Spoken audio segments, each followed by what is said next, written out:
an AMI digital exclusive. Postcards from Vancouver Island.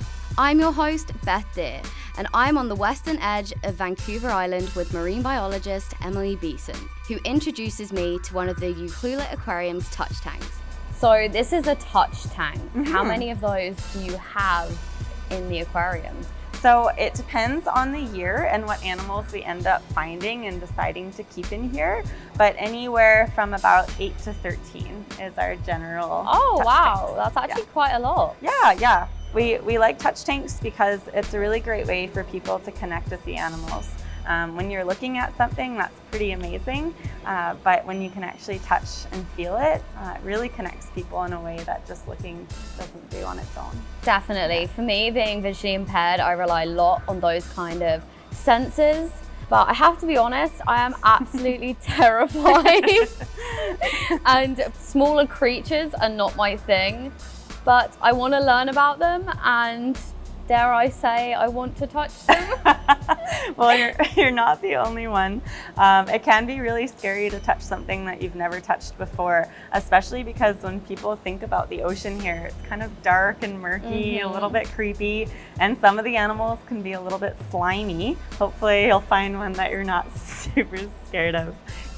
Do you have anything that doesn't feel like it's alive? Because I think that would actually be my preferred. Okay, well, you know what? That's actually a really good question. A lot of these animals here, especially for a long time, they were categorized as plants. People didn't even realize they were real animals. It wasn't until the early 1900s or late 1800s that they realized that they weren't just plants.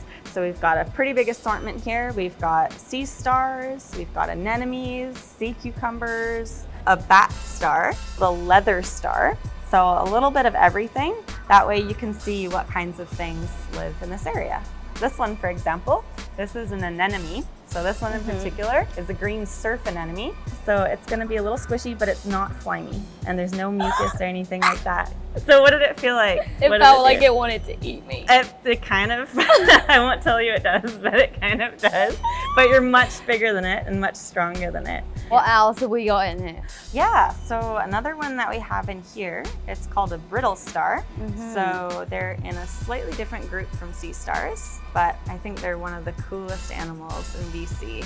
They look like really, really skinny sea stars, and it almost looks like they have little hairs growing out of their arms. And do they? It's not real hair, it's just little bristles, and that helps them move along. They can also move their arms very differently than sea stars. So rather than slowly moving along the bottom, they can actually move each arm independently and kind of crawl along. I always think they look a little like tarantulas. Is he wiggling right now? Yes, yeah, Oh, he's moving quite a bit right now. But he's very pokey, so it's not slimy at all. It's not? Yeah, and he won't really move under you. Can you put my hand to it? Sure, yeah. So that's one of its arms that you're touching now. Oh, wow.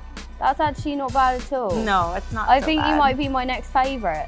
Oh, wow. You're all right. What a cutie. Why are they so different? Well, all sea stars, their gills and their digestive system and their gametes, it extends into each of their arms. So their body is a bit more full, if you will. Whereas brittle stars, all of that is just in the very, very middle. There's a little circle about the size of a quarter, and that's where they have all of their insides. And the arms are just arms. It's just used for moving around. What does he eat? They crawl along the bottom and they grab all sorts of things. Tiny little shrimp, they'll eat other little copepods, isopods. Yeah, very, very small crab relatives. I have to say, he sounds like my kind of guy. I love a bit of crab. Stream more AMI original content at ami.ca.